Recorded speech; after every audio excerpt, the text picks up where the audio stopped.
untuk ulama-ulama kita dan guru-guru kita serta seluruh umat Islam yang berjalan di atas sunnah-sunnah beliau hingga hari kiamat kelak. Afwan Umunur, Ustadz Ami Resen bisa dijadikan co-host Umunur.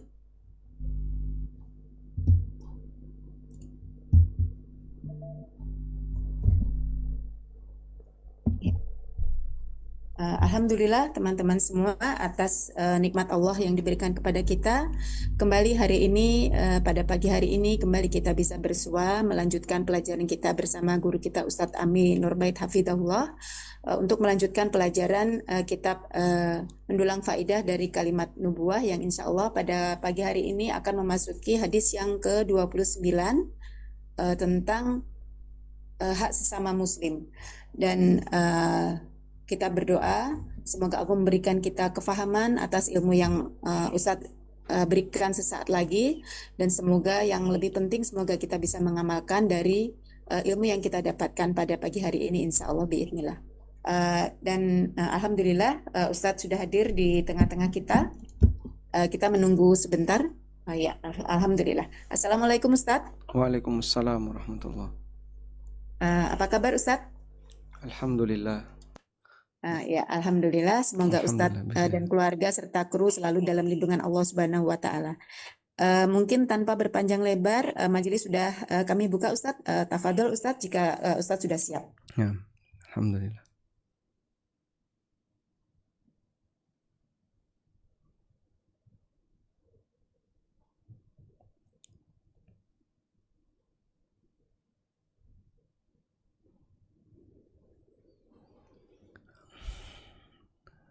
Assalamualaikum warahmatullahi wabarakatuh. Alhamdulillah wassalatu wassalamu ala Rasulillah wa ala alihi wa sahbihi wa mawalah. Wa ashhadu an la ilaha illallah wahdahu la syarikalah. Wa ashhadu anna Muhammadan abduhu wa rasuluh. Sallallahu alaihi wa ala alihi wa sahbihi wa man tabi'al huda ila yaumil qiyamah. Alhamdulillah, puji syukur kita haturkan kehadirat Allah Subhanahu wa Ta'ala. Di kesempatan pagi ini kembali kita lanjutkan kajian dengan membaca buku Bahjah Qulubil Abrar. Dan walaupun kajian ini sebulan sekali dan beberapa kali libur, namun alhamdulillah kita sudah sampai pada hadis 29. Yang andaikan kita sendiri diminta untuk membaca buku ini, dikasih buku lalu disuruh untuk baca, mungkin kita nggak baca.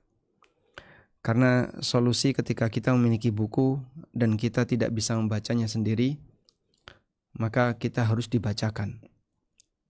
Sekarang kita akan lihat hadis yang ke-29. An Abi Hurairah radhiyallahu anhu qala Rasulullah sallallahu alaihi wasallam, Haqqul muslim 'alal muslim sittun. Hak muslim kepada muslim yang lain ada 6. Qila ma hunna ya Rasulullah. Lalu beliau ditanya, apa saja itu ya Rasulullah? Kemudian beliau mengatakan, qala idza laqitahu fasallim alaih. Kalau kamu ketemu dia, ketemu muslim, maka berikan salam kepadanya. Wa idza da'aka fa'ajibhu. Kalau dia mengundangmu, maka datangilah undangannya. Wa idza stansahaka fansah lahu. Kalau dia minta nasihat, maka berikan nasihat kepadanya. Wa idza atasa fahamidallah fashammidhu. Kalau dia bersin, muslim itu bersin dan dia memuji Allah, maka doakanlah dia dengan kalimat yarhamukallah. Wa idza marida fa'udhu. Kalau dia sakit, maka jenguklah dia. Wa idza mata fattabi'hu. Kalau dia mati, maka iringilah jenazahnya. Hadis sahih riwayat Muslim. Hadhil huquq as-sittah. 6 hak ini, man qama biha fi haqqil muslimin. Siapa yang memberikannya kepada kaum muslimin, siapa yang menunaikan hak kaum muslimin, kana qiyamuhu bi ghairiha aula. Kana qiyamuhu bi ghairiha aula. Wa hasala lahu ada'u hadhil wajibat wal huquqi allati fiha al khairul katsir wal ajrul azim min Allah. Siapa yang dia berhasil untuk melaksanakan 6 ini berkaitan dengan kaum muslimin, maka nanti dia akan lebih bisa untuk melakukan hak yang lain. seperti hak para nabi, hak Allah Subhanahu wa taala dan seterusnya. Dan ketika dia bisa menunaikan kewajiban dan hak semacam ini, kewajiban kepada kaum muslimin, maka di sana akan ada banyak sekali kebaikan dan pahala yang besar dari Allah taala. Yang pertama adalah idza laqitahu fasallim alaihi. Kalau kamu ketemu, berikan salam kepadanya. Karena salam merupakan sebab munculnya rasa cinta. Allati tujibul iman, yang itu akan menumbuhkan iman dan itu akan mengantarkan masuk surga. Sebagaimana sabda Nabi SAW, walladzi nafsi biyadi, demi zat yang jiwaku ada di tangannya, la tadkhulul jannah, kalian tidak akan masuk surga hatta tu'minu, sampai kalian beriman. Dan kalian tidak akan beriman wala tu'minu hatta tahabbu, sampai kalian saling mencintai. Bacanya pakai tasdid, tahabbu. Karena kalau dibaca tanpa tasdid, tahabu dari kata muhabah yang artinya toleransi. Kalau tahabbu pakai tasdid baknya dari kata mahabbah yang artinya mencintai. Wala tu'minu hatta tahabbu, dan kalian tidak akan beriman sampai kalian bisa saling mencintai. Afala adullukum Afala adullukum ala syai'in idza fa'altumuhu tahabbtum. Maukah kutunjukkan kepada kalian satu amalan yang apabila kalian mengamalkannya, tahabbtum, kalian akan saling mencintai. Afshus salama bainakum. Sebarkan salam di antara kalian. Sehingga menyebarkan salam bagian dari upaya yang bisa dilakukan oleh seorang muslim untuk bisa saling mencintai. Wassalamu min mahasinil Islam, dan salam termasuk bagian dari amal baik yang ditekankan dalam Islam, ajaran indah dalam Islam. Fa inna kulla wahidin minal mutalakin, karena masing-masing orang yang bertemu yad'u lil akhar, dia mendoakan orang lain dengan keselamatan minasyurur, dari segala bentuk keburukan, dengan rahmat dan barakah, al-jalibah likulli khair, yang akan mendatangkan kebaikan. Wa yattabi'u dzalika minal bashashah wa alfadhil tahiyyah al-munasibah ma yujibu ta'aluf wal mahabbah. Diiringi dengan al-bashashah, wajah yang sumringah, wajah yang cerah. Kemudian alfadhut tahiyyah al-munasibah, lalu diiringi dengan lafaz-lafaz at-tahiyyah, greeting al-munasibah, yang sesuai. Assalamualaikum, gimana kabarnya? Assalamualaikum, selamat pagi, selamat sore, selamat. Ma yujibu at-ta'aluf wal mahabbah, yang itu akan membangun keakraban dan rasa cinta. Wa yuzilul wahsyah wat taqatu, dan menghilangkan at-taqatu wal wahsyah, tidak akur, tidak akrab, dan taqatu, permusuhan. Intinya dengan itu kita bisa melakukan chemistry dengan sesama muslim, pendekatan, sehingga kita jadi cair, akrab, nyaman untuk bergaul dan seterusnya. Wassalamu haqqun lil muslim, salam adalah hak bagi setiap muslim. Wa 'alal musallam alaih raddut tahiyyah bimithliha, sementara yang diberi salam dia wajib untuk menjawab salam tadi dengan yang semisal atau yang lebih baik darinya. Wa khairun nas man bada'ahum bis salam, dan orang terbaik adalah yang mengawali ucapan salam. Ya, walaupun di situ ada sunnahnya. Misalnya yang datang memberi salam kepada yang diam, yang berkendara memberi salam kepada yang jalan, yang sendirian memberi salam kepada rombongan, dan seterusnya. Makanya beberapa ulama menganjurkan, dan ini termasuk juga yang pernah disinggung oleh Syekh Albani, bahwa kalau orang nerima telepon, maka yang salam adalah yang menelpon, bukan yang menerima telepon. Kebiasaan kita kan mungkin berbeda. Begitu kita nerima telepon, Assalamualaikum.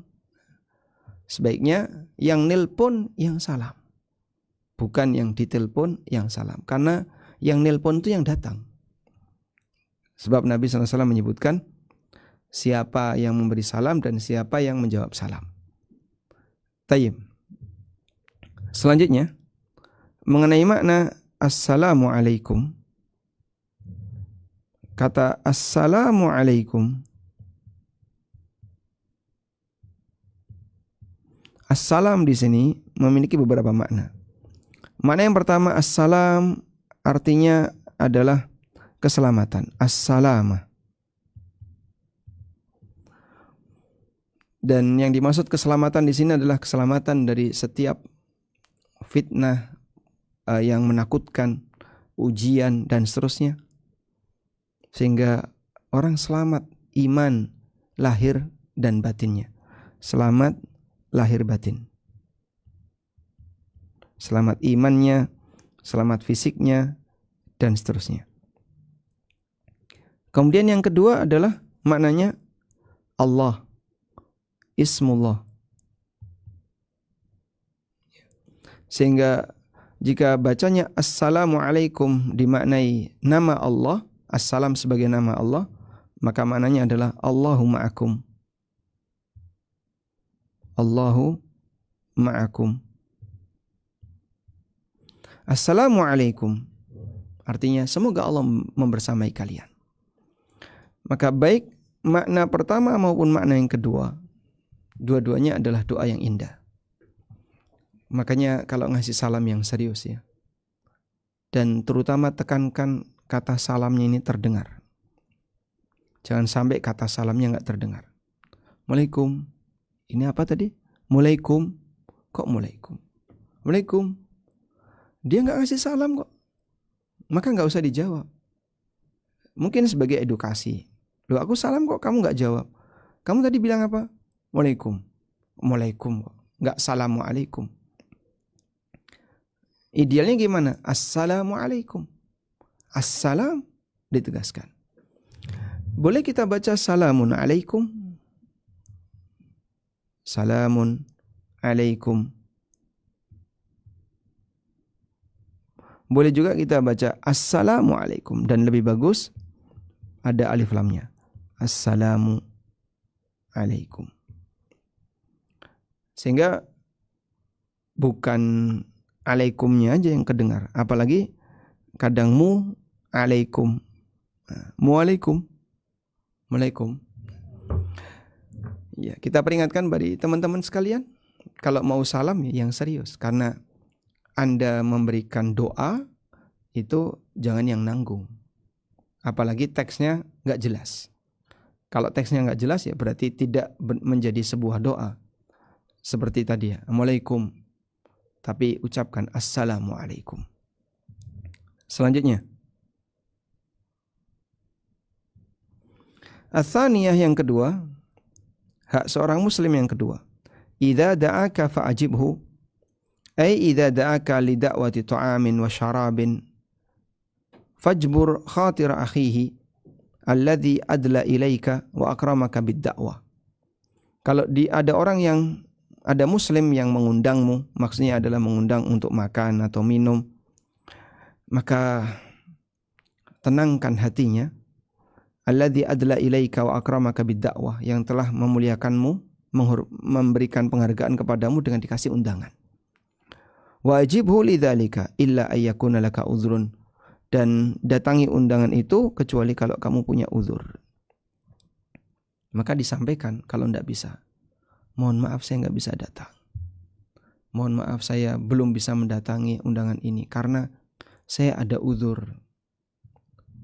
Untuk itu kami sarankan, jika Anda memberikan undangan tulisan, jika memberi undangan dalam bentuk apa? Kartu atau kertas, undangan kertas tertulis ya, cantumkan nomor untuk konfirmasi kehadiran. Tujuannya apa? Kalau ada nomor konfirmasi kehadiran, maka bagi mereka yang punya uzur, keberatan untuk datang atau faktor apapun, dia bisa konfirmasi, mohon maaf saya nggak bisa datang, saya nggak bisa hadir. Sehingga tidak menjadi beban bagi yang bersangkutan. Saya sebenarnya nggak enak, mau nggak datang nggak enak, mau datang jauh, mau datang saya nggak punya ongkos, mau datang saya ada acara. Nah, maka dengan adanya nomor untuk konfirmasi kehadiran, dia akan bisa sampaikan kepada Anda permohonan maaf dan seterusnya. Selanjutnya, ats-tsalitsah yang ketiga, wa idza stansahaka fansah lahu. Kalau ada muslim yang minta nasihat, maka berikan nasihat. Ai idza istasyaraka fi amalin minal a'mal. Kalau ada orang yang meminta kamu untuk bermusyawarah, minta saran. Hal ya'maluhu am la? Apakah seharusnya dilakukan atau tidak, dan apa yang seharusnya dilakukan. Fansah lahu bima tuhibbuhu li nafsik. Maka berikan saran kepadanya yang paling tepat. Dan ukurannya adalah, andaikan kamu jadi dia, kira-kira apa yang akan kamu lakukan. Sehingga ngasih saran itu, ngasih saran yang terbaik untuk dia. Sampai kita membayangkan, andaikan aku jadi dia, kira-kira apa yang akan aku lakukan. Fa in kana al-amalu nafi'an min kulli wajhin. Kalau amal itu bermanfaat dari segala sisi, ini bagus, ini dilihat dari sisi sini bagus, dari sisi sini ada manfaatnya, maka berikan dia motivasi untuk mengamalkannya. Wa in kana madarran fahadzirhu. Tapi kalau itu membahayakan, maka berikan dia peringatan. Jangan lakukan. Ini beresiko. Wa in ihtawa 'ala naf'in wa darar. Kalau di situ ada sisi baik dan buruknya, fashrah lahu dzalik. Maka kasih pertimbangan. Kayaknya menurut saya dan seterusnya. Wa wazin bainal masalih wal mafasid. Kamu bisa pertimbangkan mana yang baik, mana yang buruk. Sisi baik dan sisi buruknya. Wa kadzalika idza syawaraka 'ala muamalati ahadin minan nas au tazwijihi. Demikian pula ketika ada orang yang mengajak kamu bermusyawarah untuk praktek muamalah tertentu atau mau menikahkan, awit tazawwuj minhu, atau mau menikah dengan orang tertentu, fabdullahu mahdun nasihatik. Maka berikan saran yang betul-betul terbaik untuknya. Sehingga jangan asal, tapi kita mikir dulu. Kalau menurut saya, coba saya istikharahkan dulu. Coba saya minta kepada Allah petunjuk dulu. Sampai pada titik seperti itu. Wa'mal lahu minar ra'yi ma ta'maluhu li nafsik. Berikan dia saran yang menurut kamu itu adalah terbaik bagimu. Wa iyyaka an tughishahu fi syai'in min dzalik. Jangan sampai kau menipunya. Sehingga dia percaya sama kamu, tapi ternyata kau menipunya. Itu kan yang bahaya. Faman ghasyal muslimin falaysa minhum. Karena siapa yang menipu kaum muslimin, berarti dia bukan bagian dari kaum muslimin. Itu berarti bahasanya dia memusuhi kaum muslimin. Wa qad taraka wajiban nasiha. Berarti dia telah meninggalkan kewajiban untuk memberikan nasihat. Ya, mending dia bilang, saya belum bisa ngasih pertimbangan, saya masih bingung. Daripada dia ngasih pertimbangan, tapi justru akan menjerumuskan yang bersangkutan. Sehingga terkadang kita jumpai ada orang yang memberi saran kepada orang lain, tapi kembalinya untuk kepentingan pribadinya. Dia memberi saran kepada orang lain, tapi untuk kepentingan pribadi yang memberi saran.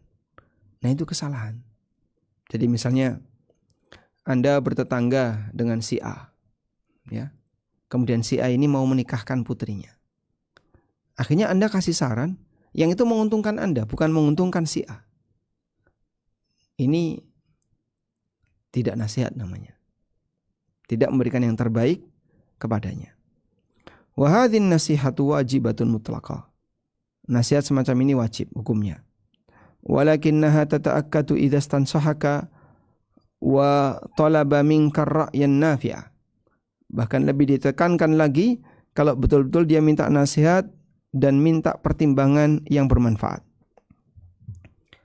Walihada, karena itulah qayyadahu fi hadhil hala allati tata'akkad.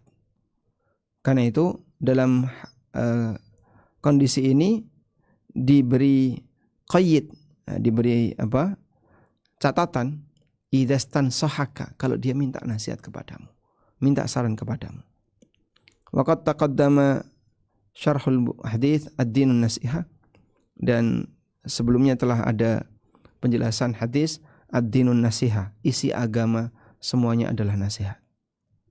Bima yughni an i'adatil kalam, sehingga kita tidak perlu mengulang lebih panjang. Nah, karena itu kalau sekiranya Anda tidak terganggu dengan situasi tersebut dan Anda bisa memberikan saran yang terbaik baginya, kasih saran yang terbaik baginya. Dia minta nasihat agar kau berikan kepadanya saran yang terbaik untuknya. Ar-rabi'ah, yang keempat, qauluhu, sabda Nabi SAW, wa idza atasa fahamidallaha fashammithu. Kalau orang itu bersin, muslim itu bersin, dan dia memuji Allah, fashammithu, maka doakanlah. Jadi di situ ada dua kegiatan, bersin dan memuji Allah. Kalau bersin saja dan dia tidak mengucapkan alhamdulillah, maka tidak disyaratkan untuk mendoakannya. Mendoakannya jika dia bersin dan dia membaca alhamdulillah. Wa dzalika annal utas ni'matun minallah. Karena bersin itu nikmat dari Allah. Li khuruji hadhir rih al-muhtaqinah fi ajza'i badanil insan. Karena keluar udara yang ada dalam organ manusia, dan itu terkadang membawa penyakit atau apa yang dikeluarkan. Yassarallahu laha munfidhan takhruju minhu fayastarihul atis. Sehingga Allah mudahkan bagi dia untuk mengeluarkan udara, lalu setelah itu orang yang bersin bisa jadi lega. Begitu dia bersin. Tahu. Apa tadi? Keluar suara tahu misalnya. Habis bersin, terus dia lega. Kalau enggak, gatelan hidungnya. Terus ucek-ucek terus. Dia ucek-ucek hidung sampai merah itu hidungnya. Kadang ada orang kayak gitu. Ya walaupun kondisi bersin beragam. Ada yang bersin berkali-kali. Kalau begitu dia sakit. Sehingga tidak kita doakan yarhamukallah, tapi kita doakan syafakallah, karena dia bersin dalam posisi sakit. Fasyara'a lahu ayyahmadallaha ala hadhin ni'mah. Maka disyariatkan, fasyuri'a lahu, maka disyariatkan untuknya ayyahmadallah, agar dia memuji Allah ala hadhin ni'mah, terhadap nikmat itu. Wa syuri'a li akhihi ayyaqula lahu yarhamukallah, dan saudaranya yaitu sesama muslim dianjurkan untuk mendoakan yarhamukallah. Wa amarahu ayyujibahu biqauli. Setelah itu yang bersin mengucapkan yahdikumullah wa yuslih balakum. Faman lam yahmadillah lam yastahiqqa at-tashmid. Kalau dia tidak memuji Allah, maka dia tidak perlu didoakan. Wala yalumanna illa nafsa. Loh kok saya enggak didoakan? Ya salahmu sendiri. La yalumanna illa nafsa. Jangan dia salahkan yang lain. Fahuwa alladhi fawwata ala nafsihi ni'matain. Sehingga dia kehilangan dua nikmat. Nikmat memuji Allah, alhamdulillah. Dan nikmat didoakan oleh saudaranya. Al-murattab alal hamdi, yang itu disyaratkan oleh Nabi SAW agar doa yarhamukallah dibaca setelah yang bersangkutan mengucapkan alhamdulillah. Makanya ada satu riwayat dari Imam Ahmad rahimahullah, ketika ada orang yang bersin dan tidak membaca alhamdulillah, diingatkan sama Imam Ahmad, kalau bersin baca apa? Alhamdulillah. Lalu beliau doakan yarhamukallah. Sehingga biar orang itu mendapatkan kebaikan dari doa yarhamukallah, maka diingatkan. Kalau bersin baca apa? Kayak anak-anak ya. Kalau bersin baca apa? Alhamdulillah. Lalu kita doakan yarhamukallah. ada satu cerita tentang Dawud, tentang Imam Abu Dawud As-Sijistani, penulis kitab Sunan Abi Dawud. Ketika beliau berada di atas perahu, beliau melihat ke arah pantai. Tiba-tiba ada orang yang bersin. Terlihat di pantai itu ada orang yang bersin. Lalu orang itu mengucapkan Alhamdulillah. Kok Imam Abu Dawud tahu, Pak? Mungkin dari umi-umi dan barangkali tidak terlalu jauh. Akhirnya karena orang yang di pantai itu gak ada satupun yang mendoakan, mungkin dia sendirian, maka Imam Abu Dawud minjem skoci. Terus beliau berangkat, skoci ya, perahu kecil, berangkat ke pantai tadi, lalu menyapa orang yang bersin tadi. Kemudian beliau mengucapkan Yarhamukallah, Yarhamukallah. Lalu dibalas Yahdikumullah wa yuslih balakum. Maka orang itu tanya, Anda sampai menyewa skoci? Menyewa kan berarti harus keluar uang, 1 dinar atau berapa? Hanya untuk ini? Iya, barangkali doamu mustajab. Terus beliau balik. Nah, setelah balik, naik lagi ke atas perahu tadi. Mungkin kapal itu sedang bertahan, tidak sedang bergerak. Kemudian Imam Abu Dawud bersama teman-temannya bermimpi. Ada temannya yang bermimpi bahwasanya Abu Dawud telah memberi surga dengan uang sekian dinar. Bentuknya apa? Tadi dia membayar sewa skoci hanya untuk mendoakan Yarhamkallah. Jangan remehkan sunnah. Maka mungkin amal kecil bisa bernilai besar ketika dirawat oleh Allah. Karena balasan yang diberikan oleh Allah kepada hamba itu gak tanggung-tanggung. Surga. Baik, makanya kaum muslimin yang kami hormati, ketika kita berinteraksi dengan orang lain, jangan pernah kita merasa kalau kita adalah orang yang sudah banyak amal dan seterusnya. Terkadang justru dari amal-amal yang mungkin diremehkan oleh sebagian orang, tapi dari situlah Allah Subhanahu wa taala mengangkat derajat pelakunya. Al-khamisah, yang kelima. Wa idza marida fa'udhu. Kalau muslim itu sakit, maka jenguklah dia. Menjenguk orang sakit termasuk di antara hak sesama muslim. Terutama man lahu haqqun 'alaika. Mutaakkid.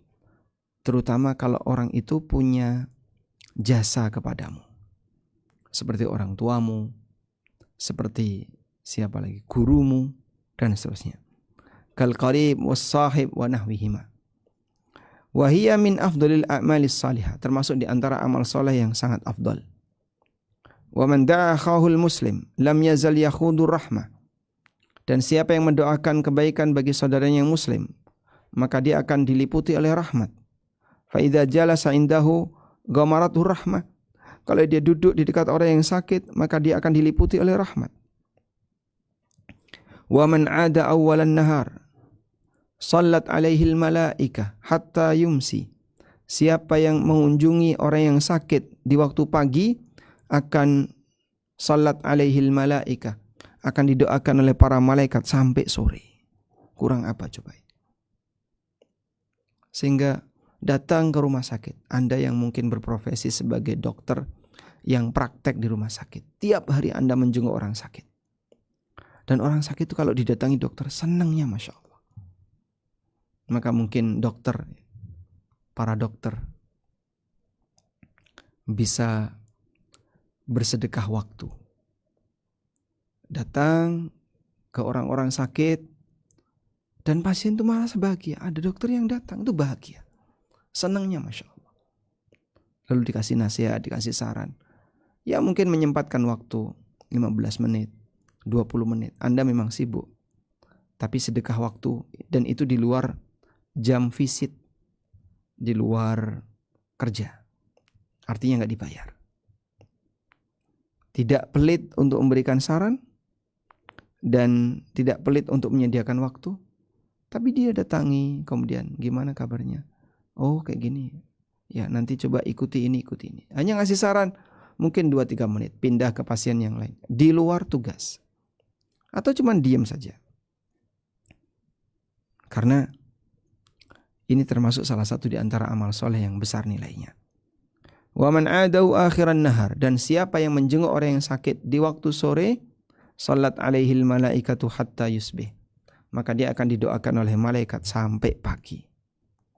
Wa yanbaghi lil a'id ay yad'u lahu bisyifa, dan orang yang menjenguk orang sakit agar mendoakan agar dia mendapatkan kesembuhan.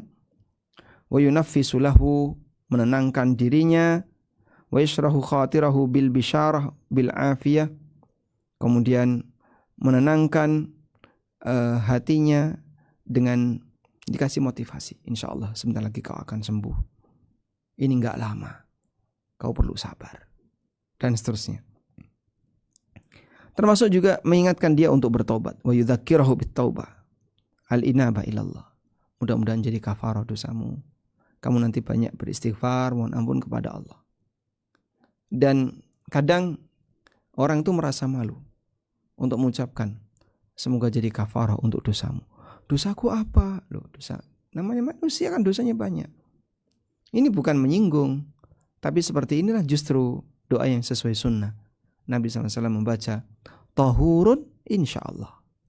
Tahurun artinya semoga menjadi pembersih dosa, insyaallah.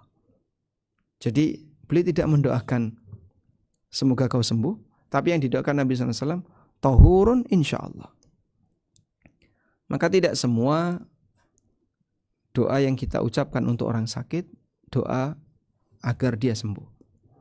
Termasuk di antara doa yang bisa kita ucapkan adalah semoga sakitnya ini menghapus dosa.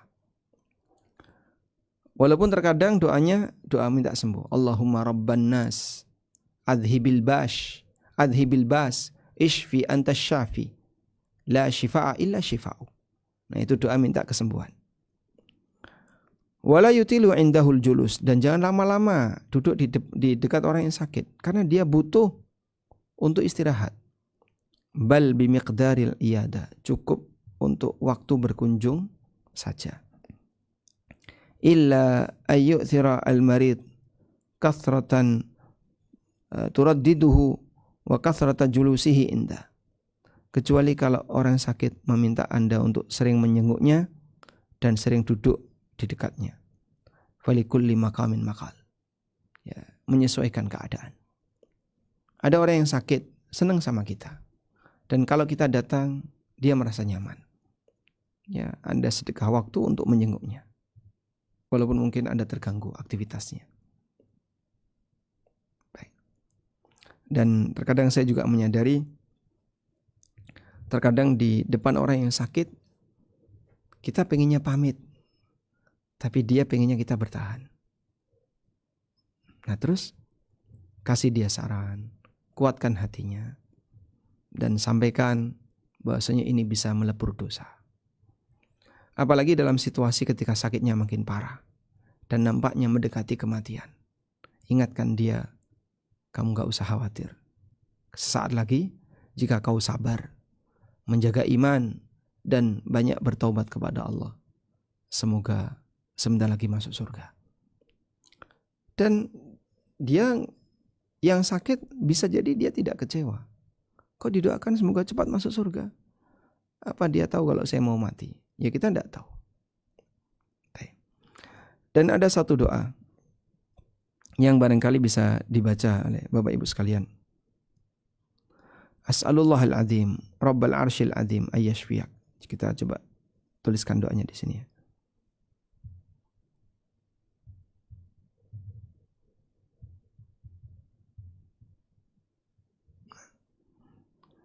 Doa ini mungkin bisa dirutinkan, atau ini tulisannya lebih jelas.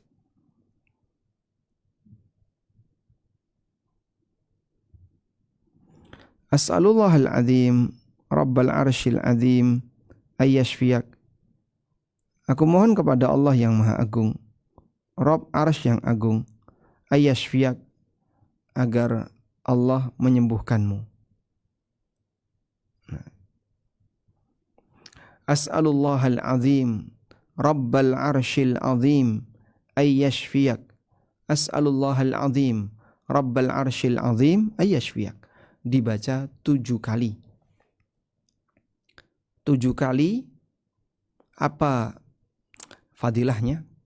Nabi SAW menyebutkan, apabila orang menjenguk orang yang sakit dan dia membaca doa ini 7 kali di dekatnya, maka jika dia belum ditakdirkan mati, Allah akan berikan al-afiyah, Allah akan memberikan kesembuhan, asyifa untuknya.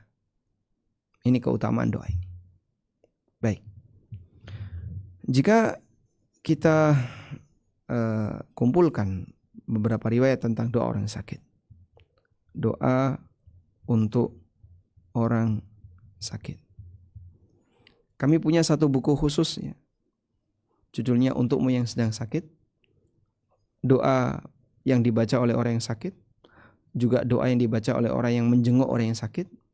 Amalan bagi orang yang sakit. Kemudian ibadah ringan bagi orang yang sakit. Itu isi bukunya. Nah, doa untuk orang yang sakit.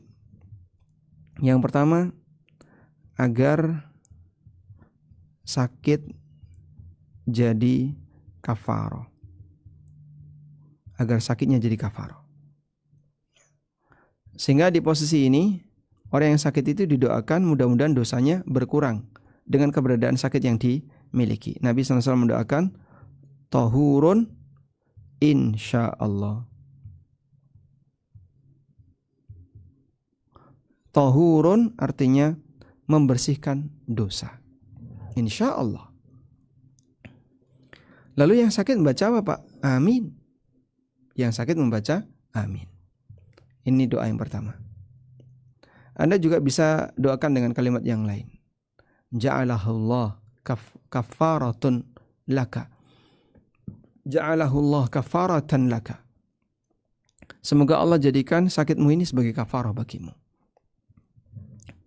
Yang kedua, agar disembuhkan oleh Allah.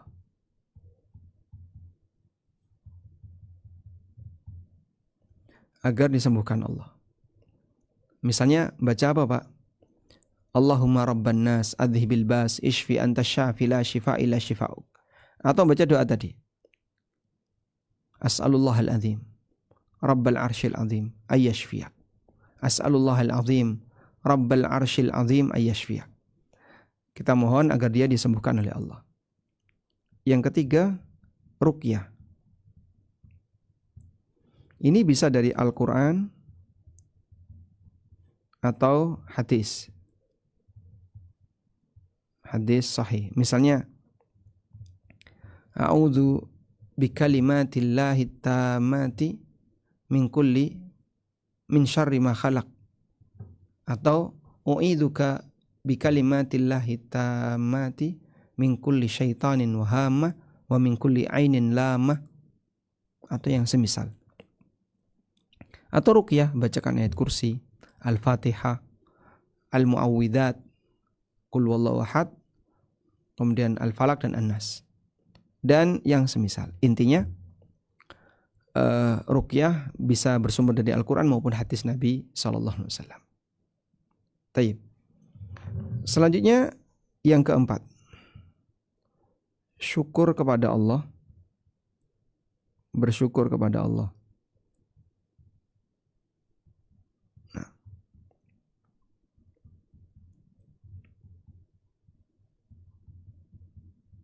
Karena kita tidak diberi ujian sakit seperti yang dia alami. Sehingga saat kita melihat ada orang yang sakit, kita bersyukur kepada Allah. Alhamdulillah. Alladzi afani mimma btalahu bihi wa faddalani ala katsirin mimman khalaqa tafdila. Segala puji bagi Allah yang telah menyelamatkanku sehingga aku tidak mengalami sebagaimana yang dia alami. Afani mimma btalahu bihi. Allah telah menyelamatkanku dari kondisi sakit yang dialami. Aku sehat. Aku tidak mengalami seperti itu. Nah, itu bersyukur kepada Allah karena kita tidak diberi ujian sakit seperti yang dia alami. Nah, Nabi SAW mengatakan, siapa yang melihat ada orang sedang ditimpa musibah, lalu dia membaca doa tadi, Alhamdulillahilladzi afani mimma batalahu bihi wa faddalani ala katsiri mimman khalaqa tafdila illa afahullah min dzalikal bala. Maka Allah Ta'ala akan melindunginya dari ujian tersebut. Baik, semoga bisa dihafalkan ya. Ini doa penting. Alhamdulillahi alladzi afani mimma batala bihi ghairana, atau kalimat yang semisal.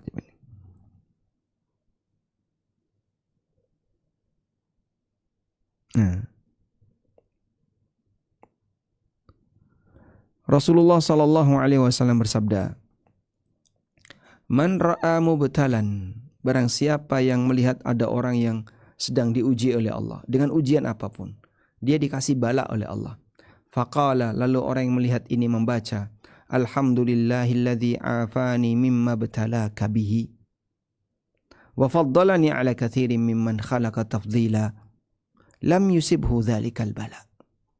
Maka dia tidak akan terkena ujian itu. Sehingga mungkin Anda ketika merasa takut dengan aneka penyakit yang ada di banyak rumah sakit, bangsal paru, bangsal hemodialisa, bangsal jantung, bangsal, ada banyak bangsal ya. Terus mungkin sekali kita datang ke sana menjenguk, tentu saja dengan SOP yang ada, pakai masker, pakai APD. Kita menjenguk orang yang sedang sakit paru. Masya Allah, ventilator, yang ini penuh dengan selang. Terus kita ingat kalimat ini, dia sedang diuji sakit paru. Alhamdulillahilladzi afani mimma btalahum bihi. Mimma btalaka di sini domir ka, kata ganti ka bisa diganti dengan hum, bisa diganti dengan hu, menyesuaikan. Segala puji bagi Allah yang telah menyelamatkanku dari ujian yang mereka alami. Wa faddalani ala katsiri mimman khalaqa tafdila. Dan Allah memberikan kelebihan bagiku dibandingkan orang lain dengan kelebihan yang banyak. Nah, kita berharap semoga dengan doa semacam ini, maka Allah akan menyelamatkan kita dari aneka ujian-ujian tersebut. Pindah ke hemodialisis. Temboknya merah, penuh dengan darah yang sedang mengalir karena orangnya cuci darah. Nah, sehingga mereka mungkin cuci darah ada yang sampai sepekan 2 kali. Ada yang sebulan sekali, sebulan 2 kali. Bahkan ada yang tiap 2 hari sekali. Sampai tangannya melepuh, rusak. Karena dimasuki jarum berkali-kali. Tapi orang itu tabah dan dia berdoa, Alhamdulillahilladzi. Kemudian orang yang melihat mendoakan. Saya pernah datang ke bangsal di hemodialisa, Masya Allah, temboknya merah. Ya, menakutkan bagi yang tidak kuat dengan suasana lihat darah. Baca doa ini. Dan juga di tempat-tempat yang lain. Baik. Lalu as-sadisa, baik. Jadi yang keempat ini tujuannya adalah untuk menjaga diri agar kita tidak mengalami ujian yang sama. Nah, ini bisa Anda baca semuanya dalam sekali waktu ketika menjenguk orang yang sakit. Selanjutnya yang keenam. Qauluhu, sabda Nabi SAW, wa idza mata fattabi'hu. Kalau muslim itu mati, maka iringilah jenazahnya. Fa inna man tabi'a janazatan. Siapa yang mengiringi jenazah sampai menyolatinya, falahu qiratun minal ajri, maka dia mendapatkan pahala 1 qirat. Ya, lihat di footnote, ai nasibun minat thawab. Qirat di sini adalah salah satu pahala tertentu. Fa in tabi'aha hatta tudfan, kalau dia mengiringi jenazah sampai dia dimakamkan, falahu qiratan, maka dia punya 2 qirat. Wattiba'ul janais fi haqqun lillah, mengiringi jenazah. Fi haqqun lillah wa haqqun lil mayyit wa haqqun li aqaribihil ahya. Dalam kegiatan mengiringi jenazah, di situ ada hak Allah, ada hak mayyit, dan ada hak kerabat mayyit. Hak Allah, apa hak Allah di situ? Dia berdoa kepada Allah untuk hamba Allah. Dan dia menunaikan kewajiban Allah yang dibebankan kepada hambanya untuk menangani jenazah. Agar orang yang mati tidak terlantar di mana-mana. Ada cara untuk ngurusinya. Hak mayit adalah jelas ya, mendoakannya, kemudian menanganinya. Dan hak kerabat mayit yang masih hidup. Kerabatnya jadi senang karena ada banyak orang yang mengiringinya dan seterusnya. Baik. Dan ketika orang itu mati, fahuwa fi mizan al-ahya, maka dia menjadi amal yang hidup. Muslim itu kalau mati, maka dia menjadi amal orang yang hidup. Kenapa? Karena yang hidup ini, ketika ada muslim yang mati, dia diuji dengan musibah kematian muslim tadi. Misalnya bapaknya, ibunya, istrinya, suaminya, anaknya, saudaranya, dan seterusnya. Dia merasa sedih. Maka saat dia sabar, itu akan jadi tambahan pahala baginya. Atau sama muslim yang lain, saya sedih dengan kematian muslim yang lain. Maka dia sabar. Disitulah makna doa kita, Rabbana la tuharrimna, di takbir yang keempat. Rabbana wala tahrimna, ya Allah janganlah engkau mengharamkan kami untuk mendapatkan pahala dari musibah ini. Sehingga kita mohon kepada Allah agar kita mendapatkan pahala dari musibah berupa kematian orang lain. Disitulah kita dianjurkan untuk menangani jenazah dan itu jadi amal tambahan bagi kita. Wallahu ta'ala alam. Walhamdulillahi rabbil alamin. Alhamdulillah kita sudah menyelesaikan hadis ke-29. InsyaAllah di pertemuan berikutnya semoga Allah mudahkan bagi kita untuk membaca hadis ke-30. Demikian yang bisa kita bahas. Semoga bermanfaat. Wassallallahu ala nabiyyina Muhammadin wa ala alihi wa sahbihi wasallam. Ya, baik. Jazakallah khair Ustadz untuk waktu dan ilmunya. Masya Allah, Masya Allah. Ketika kita tahu dan belajar tentang hak sesama muslim ini, Masya Allah, sangat luar biasa Islam mengatur sedemikian rupa hak-hak kita, dan tentunya semoga kita diberikan kemudahan untuk bisa menunaikan hak sesama muslim ini. Ustadz, masih ada sesi tanya jawab Ustadz? Tafadhol. Ya, baik, jazakallah khair. Teman-teman jika ingin bertanya, khususnya berkenaan dengan materi hari ini, bisa dibuka mic-nya dan bisa bertanya secara singkat ya, karena terbatasnya waktu. Ustadz, izin membacakan pertanyaan yang sudah masuk. Tafadhali. Bismillah, Assalamualaikum warahmatullahi wabarakatuh. Waalaikumsalam warahmatullahi wabarakatuh. Pertanyaan saya Ustadz, jika ada non-muslim yang memberikan salam, apa yang harus kita jawab?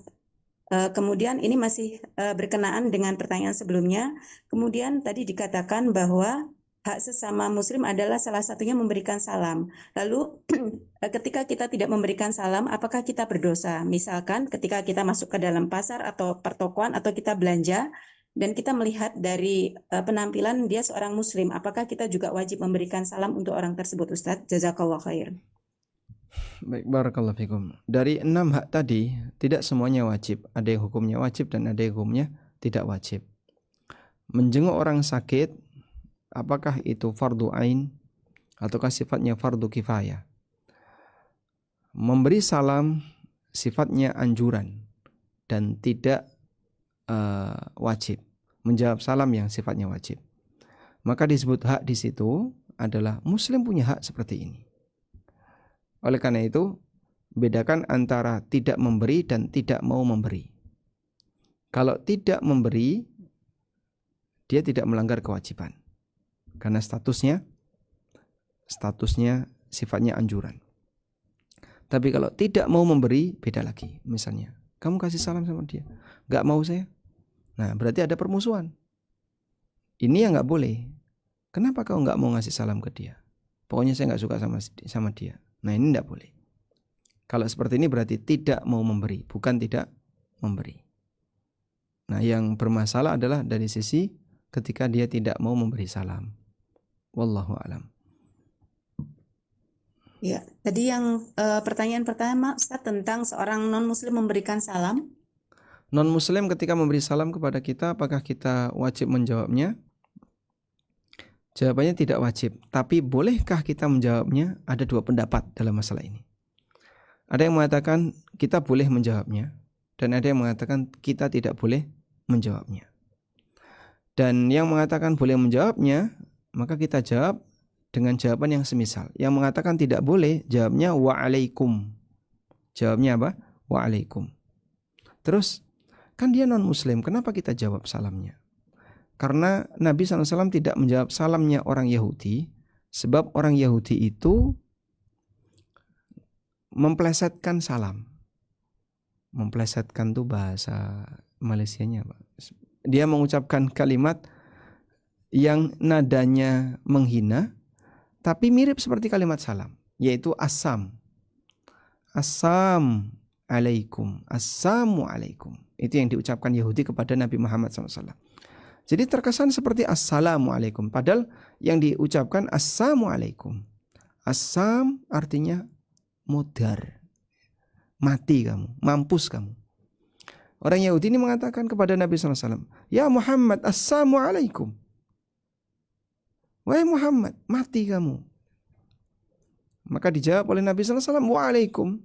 Semoga kau juga mengalami yang sama. Aisyah enggak terima. Lalu dia membalas, beliau radhiyallahu anha membalas untuk membela kehormatan suaminya. Assalamualaikum wadzam. Waalaikumsalam wadzam. Ditambahi sama Aisyah. Modar kamu, jungkir kamu kan. Tapi dilarang oleh Nabi SAW. Mahlan ya Aisyah. Jangan berlebihan wahai Aisyah. Sehingga dilarang oleh Nabi SAW untuk memberikan balasan yang berlebihan.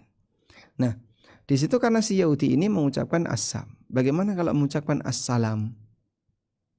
Kalau non-muslim mengucapkan assalam. Disinilah kemudian ulama beda pendapat. Ada yang mengatakan, ya jawabnya sama, waalaikum. Ada yang mengatakan jawabnya, waalaikumsalam. Baik. Maka kita rinci, mengawali memberi salam non-muslim tidak boleh. Menjawab salam non-muslim, jika kalimatnya diplesetkan, maka jawabnya waalaikum. Kalau kalimatnya jelas, assalamualaikum, ada dua pendapat di situ. Ada yang mengatakan jawab waalaikum, dan ada yang mengatakan jawab waalaikumsalam. Wallahu a'lam. Ya, baik, jazakallah khair Ustaz. Ya, ini ada yang bertanya secara langsung. Silakan dibuka mic-nya, Ukti Neneng. Fadhali. Assalamualaikum Ustadz, assalamualaikum ya Ustadz. Barakallahu Jazakallahu fikum. khairan ya, tim yang udah memberikan anak kesempatan. Ustadz, yang anak mau tanya Ustadz, kalau misalkan kita berpikiran terhadap seseorang, terus udah gitu kenapa anak berpikiran nggak suka sama dia tuh karena dia tuh kadang menasihatin depan teman-teman dengan istilahnya kayak melecehkan anak, kamu kok nggak naik level gitu kan. Nah terus itu apakah dengan pikiran anak yang begitu itu anak itu termasuk berdosa? Terus bagaimana untuk menasihatinya? Maaf ya Ustadz, yang kedua ini gini, mungkin di luar dari tema. Tapi kemarin itu anak kan pas sholat Ustadz, terus nggak taunya tiba-tiba ada sesuatu maksudnya waktu pas anak lagi ruku itu tiba-tiba ada benda, anak nggak sengaja anak ucapkan aduh gitu, terus anak harus bagaimana Ustadz? Jazakallahu khairan Ustadz. Ya. Kalau ada orang yang kita tidak sukai karakternya dan seterusnya, maka kita boleh tidak akrab dengannya, tapi tidak harus menampakkan permusuhan. Maka bedakan dua ini ya. Tidak akrab dengan menampakkan permusuhan. Kalau menampakkan permusuhan, jangan. Kita tidak melakukan itu. Tapi kalau tidak akrab, silahkan. Sebab teman dekat itu pilihan. Saya pengen dekat dengan A, pengen dekat dengan B, dekat dengan C. Tapi saya nggak mau dekat sama Z, sama X, silahkan. Cuman kita tidak menampakkan permusuhan dengan mereka. Baik, kemudian yang kedua berkaitan dengan orang yang bicara tidak sengaja dalam sholat. Kayak misalnya dia mengucapkan aduh, atau yang semacamnya. Dan itu di luar kesengajaan. Insya Allah tidak masalah karena tidak sengaja. Sebagaimana orang tidak sengaja ketika sholat, misalnya dia noleh tidak sengaja. Noleh tidak sengaja gimana Pak? Ya mungkin saja. Pokoknya yang tidak sengaja. Maka hukumnya tidak masalah. Orang batuk, bersin itu bergerak dan mengeluarkan suara di luar kesengajaan. Baik, mungkin itu yang bisa kita bahas. Semoga apa yang kita sampaikan ini bermanfaat. Allahumma anfa'na bima 'allamtana wa 'allimna ma yanfa'una warzuqna ilma. Wa sallallahu ala nabiyyina Muhammadin wa ala alihi wa sahbihi wa sallam. Wa akhiru da'wana anil hamdulillahi rabbil alamin. Wassalamualaikum warahmatullahi wabarakatuh. Waalaikumsalam warahmatullahi wabarakatuh. Jazakallahu khair Ustadz, sekali lagi untuk waktu dan ilmunya.